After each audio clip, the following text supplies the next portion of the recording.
भगवान एक ऐसे सुपर इंटेलिजेंट लीडर हैं जो बिना कुछ कहे सारा काम कर जाते हैं। सेल्समैन ऐसा ही होना चाहिए कि जो बिना बेचे अपने माल को बेच आए। भगवान ने एक्सपीरियंस जनरेट किया, कुछ बोल के नहीं अर्जुन को रुलाया। भगवान ने ऐसी परिस्थिति में अर्जुन को खड़ा कर दिया कि अर्जुन रो दिया। भगवान ने पहले नीड जनरेट करी अर्जुन की। अर्जुन घबराया, टेंशन में आया, परेशान हुआ, और जब परेशान हुआ और हाथ खड़ा किया और बोला भगवान अब आप बताओ क्या करना है, तब भगवान ने माइक हाथ में पकड़ा और भगवत गीता चालू करी।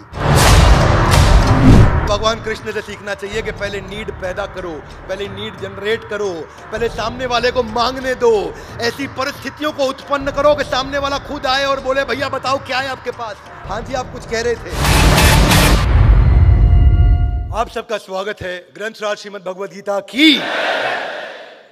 भगवद गीता का पहला अध्याय और 23वां श्लोक। आज पहले अध्याय के 23वें श्लोक में चर्चा करेंगे और यहां पे अर्जुन कुछ चर्चा करेंगे यहां पे, और यहां से आपको समझ में आएगा कि कंसल्टेटिव सेलिंग क्या होती है, नीड बेस्ड सेलिंग क्या होती है, लेटेंट नीड को जनरेट कैसे किया जाता है। बहुत सुंदर श्लोक है ये। 4-5 श्लोक इकट्ठे लेंगे। टाइटल के लिए हम पहले अध्याय का 23वां श्लोक ले लेते हैं। योत्स्यमानम अवेक्षे हम या एते अत्र समागता धार्त राष्ट्रस्य दुर्बुद्धिर युद्धे प्रिया चिकीर्षिवा। ट्रांसलेशन क्या है? मुझे उन लोगों को देखने दीजिए। कौन बोल रहे हैं? मुझे उन लोगों को देखने दीजिए जो यहां पर धृतराष्ट्र के दुर्बुद्धि पुत्र को प्रसन्न करने की इच्छा से लड़ने के लिए आए हुए हैं। सुनिएगा ध्यान से। धार्त राष्ट्रस्य दुर्बुद्धिर। धार्त राष्ट्रस्य मतलब धृतराष्ट्र है उनका नाम, धार्त राष्ट्र है उनके पुत्र। धृतराष्ट्र मतलब धृतराष्ट्र, धार्त राष्ट्रस्य मतलब धृतराष्ट्र की, somebody who belongs to Dhritarashtra is धार्त राष्ट्र। तो धार्त राष्ट्र मतलब उनके पुत्र, और वो कैसे पुत्र है उनके? सुबुद्धि। कैसे? सुबुद्धि। Yes no? नो, दुर्बुद्धि। अर्जुन क्या बोल रहे हैं उनको? सुबुद्धि नहीं बोल रहे, दुर्बुद्धिर। धार्त राष्ट्रस्य दुर्बुद्धिर युद्धे प्रिया चिकीर्षवा। कि ये युद्ध करने के लिए आए हैं, और किसको प्रसन्न करने आए हैं? धृतराष्ट्र के पुत्र। कौन है ये? 100 के 100 पुत्र। यहां बोला धृतराष्ट्र के पुत्र को प्रसन्न करने आए, यानी कि इन सबको प्रसन्न करने के लिए कौन एकत्रित हुए हैं? हे भगवान जरा दिखाइए मुझे, सामने वालों को जरा एनालाइज करते हैं, देखते हैं। तो इसके पीछे के श्लोक पे चलते हैं, 21वां 22वां। सेनयोर उभयोर मध्यम रथम स्थापाय मे अच्युत। हे अच्युत कृष्ण, हाथ आगे लाइए। सेनयोर उभयोर मध्य।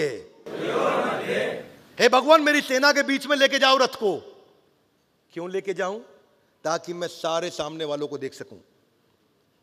सेनयोर उभयोर मध्य, मेरी सेना के मध्य में मुझे ले चलो, मैं सामने वालों को देखना चाहता हूं कौन लोग खड़े हैं। और अगले श्लोक में क्या बताया कौन लोग खड़े हैं? जो धार्त राष्ट्रस्य च दुर्बुद्धिर, जो धृतराष्ट्र के दुर्बुद्धि पुत्र हैं, उनको प्रसन्न करने के लिए क्या टीम आई है। यानी कि 100 पुत्रों को प्रसन्न करने के लिए क्या टीम आई है। इसका मतलब क्या है? वो 100 पुत्रों की बात नहीं कर रहे। सुनना ध्यान से, बहुत अभी समझ में आएगा, बड़ा गेम चेंजर श्लोक है ये बहुत। धार्त राष्ट्रस्य च दुर्बुद्धि, यानी कि धृतराष्ट्र के दुर्बुद्धि पुत्रों को जो प्रसन्न करने आए हैं। क्या बोला उनके बारे में? प्रिया चिकीर्षवा। उनको खुश करने के लिए जो इकट्ठे हुए हैं। तो वो कौन इकट्ठे हुए हैं? यानी कि वो लाखों लोगों की सेना जो उन 100 भाइयों को खुश करने आए हैं। मैं उनको देखना चाहता हूं, वो लाखों लोगों की सेना देखना चाहता हूं जो उन 100 भाइयों को खुश करने आए हैं। इसीलिए सेनयोर उभयोर मध्य, सेना के बीच में ले चलो, मैं जाकर के वहां से देखूंगा। तो ध्यान से देखना, अर्जुन चाह रहे थे ऐसा व्यू कि यहां से सबको देख सके। कम ऑन, यहां से ना ना, ऐसे नहीं, ऐसे नहीं हाथ करिए, ऐसे सबको देख सके। ऐसे देखेंगे तो लिमिटेड लोग दिखते, लेकिन ऐसे देखना चाहते थे, इधर से लेके इधर तक। कौन है सामने? सेनयोर उभयोर मध्य, बीच में ले आओ मुझे सेना के। मैं देखना चाहता हूं किनको? जो युद्धे प्रिय चिकीर्षवा, उनको खुश करने आए हैं। किनको खुश करने आए? धार्त राष्ट्रस्य च दुर्बुद्धिर, उनके दुर्बुद्धि बच्चों को जो खुश करना है। सबको देख तो लूं जरा, क्या फीलिंग लग रही है? अर्जुन कैसा फील कर रहे हैं? क्या फीलिंग लग रही है? गुस्से में अर्जुन, इरिटेटेड है, दुर्बुद्धि बोल रहा है उनको, एक्शन की तैयारी में अर्जुन, बीच में ले जाओ, अभी निपटाता हूं सबको। अर्जुन भी गुस्से में इस समय, क्षत्रिय है, क्षत्रिय का खून खौलता है, ये क्षत्रिय की प्रकृति होती है। तो आगे क्या कहते हैं, आगे कहते हैं कि एवं मुक्तो ऋषिकेशो गुडाकेशेन भारत, संजय बता रहे हैं, सेनयोर उभयोर मध्य स्थापित रथोत्तम, कि भगवान उनके रथ को लेकर के चले गए बीच में। श्लोक नंबर 24 क्या कह रहे हैं संजय, हे भरतवंशी, अर्जुन द्वारा इस प्रकार संबोधित किए जाने पर भगवान कृष्ण दोनों दलों के बीच में उस उत्तम रथ को लाके खड़ा कर दिया। रथ को क्या बताया, उत्तम रथ। और कहां लाके खड़ा किया ना, अभी सुनना मेरे भाई लोग, बीच में नहीं, दोनों दलों के बीच में। भगवान क्या कर सकते थे, अपने दल के बीच में लाते ताकि वो सबको देखते। भगवान ने यहां कुछ इंटेलिजेंस दिखाया, जो अर्जुन ने नहीं कहा वो किया भगवान ने। भगवान इधर पांडवों की सेना, इधर कौरवों की सेना, वो चाहते थे कि बीच में यहां लाओ ताकि मैं इन सबको देख सकूं। भगवान बीच में नहीं लेके आए, रथ को और आगे लेके आए, दोनों सेना के सेंटर में ले आए, अपनी सेना के सेंटर में नहीं लेकर के आए। तो अगले श्लोक में चलते हैं। अगले श्लोक में भीष्म, द्रोण तथा विश्व भर के अन्य समस्त राजाओं के सामने भगवान ने कहा, हे पार्थ, यहां पर एकत्र सारे कुरुओं को देखो। यहां भगवान ने एक वर्ड यूज किया है, पश्यताम। हाथ आगे लाइए, ऐसा बोलिए, पश्यताम, देखो। यानी कि भगवान यहां पे इंगित किया बीच में लाके, देखो सामने तुम्हें कौन दिख रहा है। अब जैसे ही अर्जुन ने सामने देखा तो अगले श्लोक में क्या हुआ, अर्जुन ने वहां पे दोनों सेनाओं के मध्य में अपने चाचा, ताऊ, पितामह, गुरु, मामा, भाई, पुत्र, पौत्र, मित्रों, ससुर और शुभ चिंतकों को भी देखा। श्लोक नंबर 25-26। किनको देखा करके उन्होंने, अर्जुन ने अपने सारे कजन्स, अपने भाई, अपने रिश्तेदार, अपने गुरु, अपने सबसे नजदीकी लोगों को देखा। समझना, ये स्ट्रैटेजी है भगवान के यहां, बहुत पावरफुल स्ट्रैटेजी है भगवान के यहां। भगवान नहीं चाहते थे ये सबको देखे, सबको देखते तो गुस्से में आ जाते हैं। भगवान चाहते थे एक खाली इतने लोगों को देखे सामने, जो मेन इसके भाई हैं, जो मेन कजन है जिनके साथ ये बचपन से खेल रहा है, जो मेन गुरु है जिनसे बचपन से सीख रहा है, जो मेन चाचा, मामा, ताऊ है, उनको देखे बस। भगवान नहीं चाहते थे भी सबको देखे। और उसके बाद क्या हुआ, अर्जुन ने वहां दोनों पक्षों की सेनाओं के मध्य में अपने चाचा, ताऊ सबको देखा। और देखने के बाद कुंती पुत्र अर्जुन ने मित्रों, संबंधियों के विभिन्न श्रेणियों को देख करके करुणा से अभिभूत हो गया और इस प्रकार बोला। ये हम अगले एपिसोड में बताएंगे किस प्रकार बोला, पर इतना समझ लीजिए कि अब अर्जुन रो देगा, अब अर्जुन रो पड़ेगा। हाथ आगे लाइए, क्यों? क्योंकि करुणा से अभिभूत, यानी कि कंपैशन आ गया है, हार्ट सॉफ्ट हो गया है और वो टेंशन में आ गया। अभी तक क्या बोल रहा था, धार्तराष्ट्रस्य च दुर्बुद्धिर, और अब क्या बोलेगा, अरे ये तो मेरे भाई हैं, ये तो गड़बड़ हो गया, मेरे अपने लोग हैं ये तो अभी जो अर्जुन का गुस्सा था वो घबराहट में बदल गया। अभी जो अर्जुन का अग्रेशन था वो एकदम ठंडा हो गया। और अभी आगे चल के अर्जुन बोलेंगे, गांडीवम संसृते हस्तात, मेरा गांडीव नीचे गिर गया, अश्रुपूर्ण कुलेक्षणम, मेरी आंखों से आंसू बह रहे हैं, रोम हर्चश्च जायते, रोम रोम मतलब मेरे रोंगटे खड़े हो गए, मुखम च परिशुष्यति, मेरा गला सूख गया। ये आगे के श्लोकों में आएगा, अगले एपिसोड में बताएंगे, पर अगले एपिसोड से रिलेट करने के लिए भी समझा रहा हूं, क्योंकि भगवत गीता की चर्चा एक सीक्वेंस में है, इसलिए आपको सीक्वेंस पूरे सारे 18 अध्याय का समझना बहुत जरूरी है। तो सीक्वेंस में पीछे क्या हुआ, आगे क्या हुआ, वो बता रहा हूं, ताकि आपको अभी जो बताऊंगा वो और अच्छा समझ में आए। मेरी बात समझ आ रही है? Yes no? बड़ी प्यारा सीक्वेंस है ये, प्रश्न उत्तर की चर्चा है ये, इतनी बुद्धिमता की चर्चा है कि भगवान कृष्ण को मौका मिला। अब कोई गेस करे ये हुआ क्यों, ये क्यों भगवान ने ऐसी जगह लाके रथ खड़ा किया। भगवान के पास एक प्रोडक्ट था, उनको अपना प्रोडक्ट बेचना था, और उनका प्रोडक्ट क्या था, ये उनका प्रोडक्ट था, उनको भगवत गीता बेचनी थी, उनको भगवत गीता देनी थी। लेकिन उनको समझ आ गया था, धार्तराष्ट्रस्य च दुर्बुद्धिरे, अर्जुन गुस्से में अभी कुछ नहीं किया तो ये तीर चलाएगा ताबड़तोड़, एक के बाद एक सबको मारेगा, इसीलिए रुको रुको कुछ करना पड़ेगा। तो भगवान ने मौका ढूंढा, और भगवान ने क्या किया, ऐसी एक स्थिति पैदा करी, इसको बोलते हैं नीड जनरेट करना। क्या बोलते हैं? नीड जनरेट करना। भगवान ने पहले नीड जनरेट करी अर्जुन की, अर्जुन घबराया, टेंशन में आया, परेशान हुआ, और जब परेशान हुआ और हाथ खड़ा किया और बोला भगवान अब आप बताओ क्या करना है, तब भगवान ने माइक हाथ में पकड़ा और भगवत गीता चालू करी।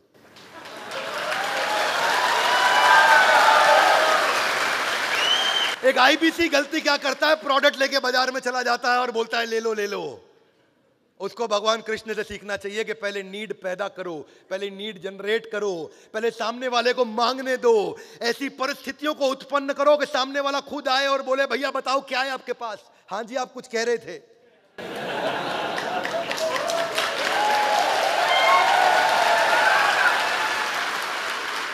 भगवान एक ऐसे सुपर इंटेलिजेंट लीडर हैं जो बिना कुछ कहे सारा काम कर जाते हैं। सेल्समैन ऐसा ही होना चाहिए कि जो बिना बेचे अपने माल को बेच आए।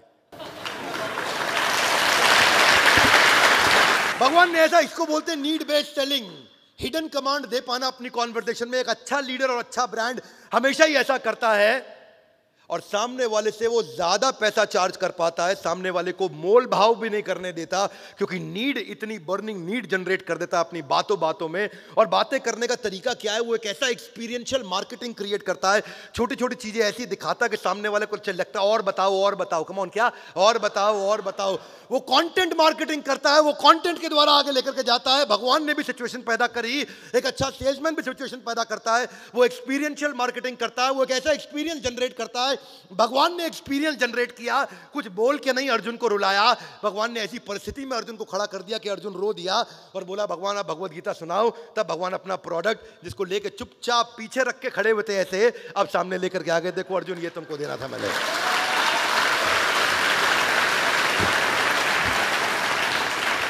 अगर आदमी बुद्धिमत्ता से समझे ये वेट वाइप की कोई जरूरत नहीं थी, लेकिन समय की कमी थी, पानी की कमी हर जगह होती है, पानी हर जगह हाथ धोने के लिए, वॉश बेसन कुल्ला करने के लिए नहीं रहता है, टाइम सेव करने के लिए, आसानी के लिए ये वेट वाइप पैदा हुए। ये टीवी एड्स भी आती है, मानिक चंद वो क्या बोल रहा है, ऊंचे लोग ऊंची पसंद। आज सामने को मैं भी ऊंचा आदमी बनना चाहता हूं, ऊंची पसंद ले आ मेरे को मानिक चंद। क्या नीड जनरेट कर रहा है वो? नवरत्न तेल गर्मियों में बोलता है ठंडा ठंडा कूल कूल, वो नीड ही तो जनरेट कर रहा है। पेप्सी बोल रहा है ये दिल मांगे मोर, वो नीड ही तो जनरेट कर रहा है। फेविकॉल कहता है कि ये ऐसा जोड़ है जो, ये फेविकॉल का जोड़ है जो टूटेगा नहीं। ऐसी ऐसी क्रिएटिव एड्स बना करके लेके आता है आदमी, स्टोरी के साथ में, कहानी के साथ में उस एड को देखता है और वो नीड जनरेट हो जाती है। केलॉग्स बोलता है शुरुआत सही तो दिन सही, यानी कि सुबह सुबह केलॉग्स खा लो, तुम्हारी शुरुआत सही होगी तभी तुम्हारा दिन सही होगा। मुझे आज तक जिंदगी में खिचखिच नहीं हुई, लेकिन विक्स की गोली की ऐड मेरे को आज तक याद है, विक्स की गोली लो एक ऐसी नीड जनरेट कर रहा है जो कभी थी नहीं इससे पहले। मुझे कभी समझ नहीं आया खिचखिच होता क्या है। एक ऐसी नीड समझाई कि 2 मिनट में मैं रात भर कुछ कंटेंट बना रहा था और सुबह सुबह सोचा कि यार क्या मिलेगा अभी खाने को, फटाफट से एकादशी खत्म हो चुकी है, अब मेरा व्रत पारण का टाइम आ गया, सुबह के 6 बज रहे हैं, कुछ फटाफट से कुछ खाने को मिले। तो मेरे कुक ने बोला 2 मिनट में तो सर खाली मैगी मिल सकती है। तो नीड जनरेट करी, मैगी ने बता दिया आपको कि 2 मिनट में मिल सकता है। क्या मिल सकता है? मैगी। पर मैं 100 डे चैलेंज पे चल रहा हूं, तो आजकल मैगी वैगी कुछ नहीं खाना है कि नहीं। डेयरी मिल्क एक अलग ही बाजार को अटैक कर रहा है, चुपचाप कुछ मीठा हो जाए, कुछ मीठा हो जाए, खाने के बाद मीठा हो जाए। क्यों जा रहे हो तुम अग्रवाल स्वीट के पास? क्षमा चाहता हूं अग्रवाल स्वीट वाले अगर सुन रहे हो, मैं आप पे अटैक नहीं कर रहा हूं, मेरे को आपसे ज्यादा सहानुभूति है, लेकिन डेयरी मिल्क क्या बोल रहा है, कुछ मीठा हो जाए। छोटा बच्चा प्यारा 6 महीने का, 4 महीने का, बहुत तेज भागता है, आपने देखा? Yes no? नो, खड़ा भी नहीं हो पाता, भागेगा कहां से? छोटा बच्चा 4 महीने का, लेकिन उसके जूते खरीदे जा रहे हैं, माँ उसके लिए जूते खरीद के लाती है, हाथ आगे लाइए। क्यों? क्योंकि इंस्टाग्राम पे फोटो खिंचाता है तो अच्छा लगता है। इसको बोलते हैं नीड जनरेट करना। छोटे बच्चे की भी जूते लेके आती है माँ, क्योंकि वो भी अपनी गोदी में रख के फोटो खिंचाती है, उसकी फोटो भी अच्छी लगती है, क्योंकि बच्चे ने जूता पहना हुआ है। एंटी एजिंग क्रीम जिसकी कोई जरूरत नहीं थी आज तक, अपना क्या है मुंह पे साबुन रगड़ते थे, वही एंटी एजिंग होता था। फ्रूट एंड वेजिटेबल को प्यूरिफायर आयोनाइजर आ गया, क्यों? क्या वो एक ऐसी नीड जनरेट करी है। डाइट फूड की मार्केट आई है जी, डाइट फूड के बाद ऑर्गेनिक फूड की मार्केट आई, ब्रीदेबल कपड़े आ गए। बोले कपड़े सांस कहां से लेते हैं, लेकिन कपड़े भी सांस लेने लगे आजकल। तो एक होती है विजिबल नीड, एक होती है लेटेंट नीड। विजिबल नीड जो पहले दिख रही है, जिसमें बाजार जो दिख भी रहा है और जिसका माल बाजार में बिक भी रहा है, कम ऑन, वो नीड जो दिख भी रही है और उसका बाजार बिक भी रहा है। लेकिन लेटेंट नीड, ये वो नीड है जो दिखती नहीं है, जो आपको आइडेंटिफाई करनी होती है। ये वो नीड है जो पहली बार सोनी ने आइडेंटिफाई करी। सारी जिंदगी लोग ट्रांजिस्टर के अंदर कैसेट डाल के, घुमा के, पलट के, प्लग के साथ में बहारो फूल बरसाओ मेरा महबूब आया, तो वो बस कैसेट पलट पलट के सब, भैया फिल्म में गाने भर दो, इसमें 2 रुपए का सॉन्ग रिकॉर्डिंग हुआ करता था, इधर कैसेट डाल, इधर डाल, इसमें रिकॉर्ड कर, प्ले और रिकॉर्ड का बटन इकट्ठा दबा के कईयों ने रिकॉर्डिंग कराई होगी जो पुराने यहाँ पे रहते हैं। पहली बार सोनी वॉकमैन लेकर के आया, जेब में डाल के आदमी कान में लगा के ईयरफोन घूमने लगा। वो ऐसी लेटेंट नीड आइडेंटिफाई करी कि उसके बाद से ट्रांजिस्टर बर्बाद हो गए। और उसके बाद आईपॉड आया, वो बोला क्या कैसेट लेके घूमते हो, इसके अंदर 1000 गाने लेकर के डाल के छोटी सी डब्बी के अंदर घूमना शुरू कर दो। ये लेटेंट नीड थी, ये नीड कस्टमर ने नहीं मांगी, लेकिन ये अंदर नीड थी। उस अंदर को समझना, उस अंदर की नीड को पहचानना है। आज मेरी भी एक लेटेंट नीड है, 100 डे चैलेंज पर चल रहा हूँ, ट्रैवल करता हूँ तो अपने साथ में अपना गैस कुकर साथ ही लेकर के चलता हूँ। इंडक्शन जो होता है वो प्लग लगा लो तो आपको गैस की जरूरत ही नहीं है। क्या बोलते हैं उसको, वो जो है इंडक्शन कुकटॉप होता है जिसको प्लग में लगा लो तो काम हो जाता है। तो मेरी भी कुकिंग साथ साथ अपने साथ में कुक लेके चलता हूँ। बाजार में नहीं खाता मैं खाना बाहर, ताकि ध्यान से, क्योंकि भाई अब भगवान की वैसे कृपा है और आप सब लोगों का प्रेम आशीर्वाद है कि मेरा लगभग 20 किलो वजन कम हो गया है। अब एक नीड जनरेट करने के 2 तरीके, एक तो नीड जिसकी मैंने बात करी है, एक होती है हिडन कमांड। ये लैंडमाइन अप्रोच है। भगवान ने भी ऐसा ही एक अप्रोच, एक अलग प्रकार का अप्रोच लिया। इसमें ज्यादा कुछ बोलना नहीं पड़ता है, इसमें ऐसी बात बोल दो कि कंपटीशन के विषय में आपके मन में शक पैदा हो जाए। सुनना मेरी बात को बहुत ध्यान से, सेल्स करने का ऐसा टेक्निक बता रहा हूं, इससे बढ़िया सेल्स का वीडियो नहीं को दुनिया में। एक ऐसी बात बोल दो जब कस्टमर सुने तो सुनते सुनते उसको आप पे तो विश्वास बढ़े, पर कंपटीशन पे अचानक शक पैदा हो जाए कि ये सब कंपटीशन तो बेकार है, असली आदमी यही है। ऐसा क्या बोला जाए कि कंपटीशन की तरह वो कभी जिंदगी में मुड़े नहीं, वो केवल आप ही की बात करे। एक ऐसी इंफॉर्मेशन दे दो, एक ऐसा सीक्रेट बोल दो, एक ऐसी एक लाइन बोल दो, जैसे कोलगेट बोलता है आपके टूथपेस्ट में नमक है क्या। अब भाई एक बात बताओ, आपको मालूम है आपके टूथपेस्ट में नमक है नहीं है? नहीं मालूम आपको। आप कौन से इंग्रेडिएंट पढ़ पढ़ के टूथपेस्ट खरीदते हैं, भाई तुमने नमक डाला कि नहीं डाला। आपके मन में आता है पता नहीं बाकियों में है कि नहीं नमक, इसमें तो है, ये ले ही लेते हैं। तो आपने कंपटीशन के बारे में अपने मन में थोड़ा एक शक पैदा कर दिया। सबकी पसंद निरमा, अच्छा सबकी पसंद निरमा ही है और कोई नहीं है, और कोई नहीं है, बस निरमा ही है। वो क्या बोल रहा है मैजिक बिग, प्रॉपर्टी सही मिलेगी यहीं, कम ऑन, प्रॉपर्टी सही मिलेगी यहीं, और कहीं नहीं मिलेगी। इसका मतलब नहीं और कहीं नहीं मिलेगी। अमेज़न ने क्या किया, रिटेलर्स के लिए शक पैदा कर दिया कस्टमर के मन में। हाथ आगे लाए कैसे? एक ऐड लेकर के आया जहां पे रिटेलर की दुकान दिखा रही है, वहां औरतें बोल रही है भैया और दिखाओ और दिखाओ, और रिटेलर की दुकान वाला साड़ी दिखाते दिखाते पसीना फेंकने लगता है और कहता है बस करो मैडम, मेम साहब और नहीं है मेरे पास। और फिर अमेज़न आता कहता है और दिखाओ, हम और दिखाएंगे। और उससे क्या हुआ, कंपटीशन के विषय में, सारे दुकानदारों के विषय में उसने मन में एक शक पैदा कर दिया कि ये कोई नहीं दिखा सकते, जितनी भी औरतें हैं उनको भैया और दिखाओ, अमेज़न आपको दिखाता रहेगा, आपको दिक्कत नहीं आएगी। डेटॉल वाले ने तो हद कर दी कि मम्मी माने डेटॉल का धुला, मम्मी मानेगी नहीं तेरा हाथ धुला है, मम्मी तभी मानेगी। अच्छा यात्रा वाले की मैं एक ऐड पढ़ रहा, क्या कह रहा है, एहसान मत लो डिस्काउंट लो। अच्छा पहले आदमी ट्रैवल एजेंट को बोलता था ना भैया पैसा ठीक लगा लो डिस्काउंट, वो कह रहा है भाई एहसान मत लो उसका, मेरे से डिस्काउंट ले लो। एक तो आज तक को चैनल को मैं देखता हूं कहता सबसे तेज, इसका मतलब बाकी क्या है, धीरे है। इन शॉर्ट आया, बोला 60 शब्दों के अंदर पूरी न्यूज समझा दूंगा। बिग बाजार आया, बोला इससे सस्ता इससे अच्छा कहीं नहीं। पेप्सी बोला यही है राइट चॉइस, बस बाकी सारी क्या है रॉन्ग चॉइस है।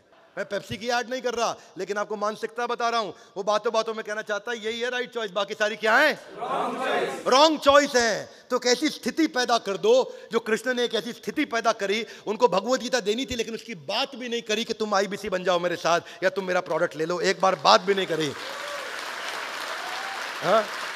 कृष्ण भी बोल सकते थे अर्जुन को, अर्जुन तुम आईबीसी बन जाओ बड़ा बिजनेस में, लेकिन नहीं बोले, बस केवल जरूरत पैदा होकर कर दी और अर्जुन लास्ट में क्षमा चाहता हूं आईबीसी नहीं बने, लेकिन मैं आपको केवल उसको कंपेयर करने के लिए समझा रहा हूं कि उसको अप्लाई कैसे करोगे, क्योंकि हम आज चर्चा कर रहे हैं गीता इन मारुति सुजुकी। इसका जो ऐड आया बड़ा बुद्धिमान ऐड दिया, कितना देती है, क्या बोला कितना, गाड़ी कितना एवरेज देती है, कितना माइलेज देती है, दिमाग में घुसा दिया। अच्छा आप लोग भी क्या है, आपको समझ में आ गया भैया ओ इसकी एवरेज सबसे अच्छी, तो सारे बाकी गाड़ियों वालों के मन में, उनके लिए आपके मन में शक पैदा कर दिया कि ये इतनी अच्छी एवरेज नहीं दे पाएंगे, क्योंकि मारुति के लिए बोला जा रहा कितना देती है भैया, ये बहुत बढ़िया एवरेज देती है। क्या मेरी बात समझ आ रही है? तो ऐसे ही शॉप क्लूज भी आया, कंपनी चली नहीं वो अलग बात है, वो कहता सब कुछ होलसेल रेट पे, क्या बोला सब कुछ होलसेल रेट पे। फ्लिपकार्ट आया कहता है शॉपिंग का नया एड्रेस। कैसे आप अपनी बात करते हो, सेल्स की स्क्रिप्ट कैसे बनाते हो, सेल्स की स्क्रिप्ट कैसे समझदारी से बनाई जाती है। कमजोर आदमी माल बेचने में लगा है, और बुद्धिमान आदमी अपनी कंटेंट में ऐसी बातें बोलता है कि सामने वाला कहता है भैया कमाल है यार, ये तो जरा बताना कि आईबीसी होता क्या है यार। नहीं नहीं, मैं अभी वो सब बेचने का काम नहीं करता भैया, मैं कंसल्टेंट हूं। अच्छा पर ये थोड़ा आईबीसी के बारे में ना अब वो सब छोड़ो, केवल लखलानी को देखो यार, मैं बड़ा इंस्पायर्ड हूं। बोले क्या कर रहा है, ऐसा ईमानदार जबरदस्त आदमी आज तक नंबर 1 चल रहा है, इतना कमा रहा है। तो आपने एक ऐसी कहानी सुना दी उनको केवल लखलानी की कि वो कहे अच्छा थोड़ा और बताओ। वीको टर्मरिक नहीं कॉस्मेटिक, आयुर्वेदिक क्रीम। नहीं कॉस्मेटिक का मतलब क्या है, बाकियों के लिए मन में शक पैदा कर देना। असली मसाले सच सच, बाकी सारे नकली हैं। कंपटीशन के लिए मन में शक पैदा कर देना। ठंडा मतलब कोका कोला। कमाल हो गया, पूरी बेवरेज इंडस्ट्री के अगेंस्ट भिड़ गया जाके। ठंडा मतलब कोका कोला, और सब कोई ठंडा है ही नहीं। अच्छा मैं मिर्ची सुनता नहीं, लेकिन रेडियो मिर्ची लगा हुआ है। मिर्ची सुनने वाले ऑलवेज ऑलवेज खुश, बाकी सारे जो सुन रहे हैं उदास है सारे।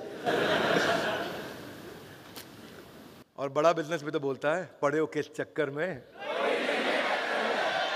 तो आपको अपनी स्क्रिप्ट ऐसी तैयार करनी आनी चाहिए अपनी बातों बातों के अंदर कि आप सामने वाले के मन के अंदर एक नीड जनरेट करें, माल ना बेचें। क्योंकि भगवान कृष्ण सबसे बढ़िया सेल्समैन है दुनिया के, वो हर चीज में सबसे बढ़िया है, केवल सेल्समैन नहीं, वो हर चीज में सबसे बढ़िया है। ऐसे बुद्धिमान लीडर के सानिध्य में जब रहते हैं, उनसे सीखते हैं, उनको सुनते हैं, समझते हैं, तो खरीदने वाले को समझ में आता है कि खरीदने का फायदा और ना खरीदने का नुकसान। वन मोर टाइम, खरीदने का फायदा और ना खरीदने का नुकसान। और इसके लिए कंटेंट मार्केटिंग सबसे अच्छा तरीका है। छोटे छोटे कंटेंट पीसेस रेडी करो, हमेशा कस्टमर को एजुकेट करते चलो कि कस्टमर और मांगे, इतना एजुकेट करो कि वो और मांगे, इतनी बातचीत करो उससे, उसको इतना हेल्पफुल कंटेंट दो, उससे आपकी बात बनेगी। स्टोरी टेलिंग, एक्सक्लूसिविटी समझाओ कि ये चीज केवल हमारे पास है और तो किसी के पास है ही नहीं। और ऐसी कम से कम 25 चीजें हैं जो केवल बड़ा बिजनेस के पास है, दूसरे किसी के पास नहीं है। Would you agree with me?